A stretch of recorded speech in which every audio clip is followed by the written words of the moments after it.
Si tu sources encore tes produits avec AliExpress, ça ne sert strictement à rien de faire de l'e-commerce. Et je vais t'expliquer dans cette vidéo pourquoi, ok?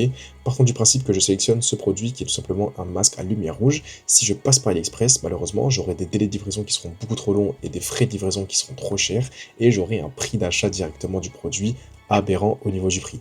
En l'occurrence, si je passe par le site que je vais te présenter, c'est exactement le même produit, sauf qu'au final, j'aurai des livraisons qui seront beaucoup plus rapides et beaucoup moins chères, et surtout, j'aurai un prix d'achat qui va rien me coûter. Et nous, ce qu'on veut, c'est le bénéfice, c'est pas le chiffre d'affaires, ok? Donc si on résume rapidement, AliExpress, c'est beaucoup trop cher, et forcément, délai de livraison, c'est trop long. Par contre, si on passe par 16,88, délai de livraison, on sera littéralement sur des choses ultra rapides et forcément pas chères. Et bien évidemment, en prix d'achat, ce sera pas cher non plus. Mais alors pourquoi est-ce que c'est aussi peu cher et pourquoi est-ce que c'est aussi rentable? Parce qu'en fait, nous, on va être en contact direct avec les usines. AliExpress, ça va être l'intermédiaire entre l'usine et toi-même. En l'occurrence, 16,88, tu es en contact direct avec les usines. Donc AliExpress ne pourra pas t'arnaquer.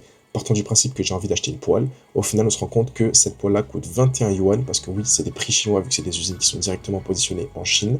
Et si je regarde directement la conversion, on se rend compte que 21 yuan est égal à 2,50 € la poêle. Donc au final, il y a des personnes qui aiment faire la cuisine qui vont kiffer cette vidéo. Ok?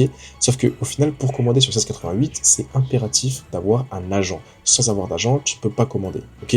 Au final, à quoi sert l'agent? Ça va être l'intermédiaire entre toi, ton client plutôt, et directement l'usine. Au final, lui, ce qui va arranger, ça va être la logistique, la satisfaction client et le branding. Pourquoi la logistique? Parce que lui, forcément, il va gérer les colis entre la Chine et la France. La satisfaction client, pourquoi? Parce que lui, justement, il va faire en sorte que les colis soient livrés dans les meilleures conditions possibles pour ton client. Et le branding, pourquoi? Parce que derrière, il pourra directement mettre le nom de ta marque sur ton produit. Ok?